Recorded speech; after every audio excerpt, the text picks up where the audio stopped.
ये कल का एक निर्णायक व्यू बनता है। कल हालांकि एक बड़ा गेम प्लान भी है, पूछो क्या। कल जीएसटी की मीटिंग चल रही है, तो कुछ कल जीएसटी के फैसले सामने आ सकते हैं। तो ये भी हो सकता है कि कई बार क्या होता है, जब बाजार में ना कुछ ऐसा इवेंट हो जाता है जिससे एक तरफ का ट्रेड होने की संभावनाएं बढ़ती है, तो ऑपरेटर क्या करता है, बाजार को थोड़ी देर कंट्रोल रखता है और उसमें अपनी पोजीशनें बदल लेता है।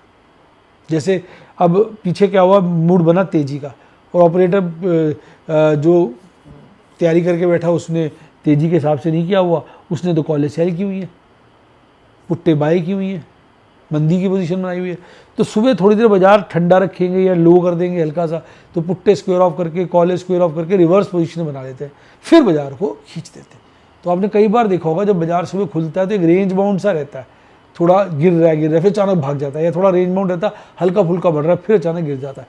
यानी वो 1.5-2 घंटा जो उनको 1 घंटा लेते हैं, उसमें अपनी पोजीशन सारी बदल डालते हैं। तो ऑपरेटर तो बहुत स्मार्ट होता है यार। अब आपने देखा होगा जेन स्ट्रीट के नतीजे आए हैं, पिछले क्वार्टर के अंदर उन्होंने $10.1 बिलियन ट्रेडिंग से कमाए हैं। इतना प्रॉफिट तो बड़े बड़े विश्व के बैंकों का नहीं है, वो $8 बिलियन के आसपास है। जेपी मॉर्गन वगैरह ये जो बड़े बड़े बैंक है, उनसे ऊपर के प्रॉफिट उसने ट्रेडिंग से कमा लिए।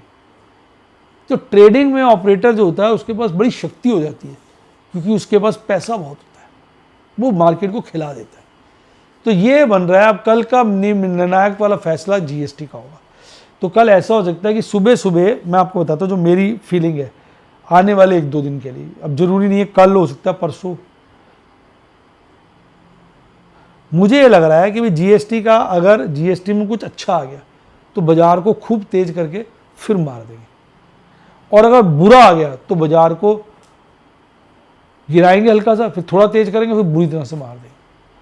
ऐसा मेरा विचार है, पर मैं नॉस्ट्रेडमस नहीं हूँ, इसलिए मैं गलत भी हो सकता हूँ। अब आपसे एक रिक्वेस्ट है भाई कि आप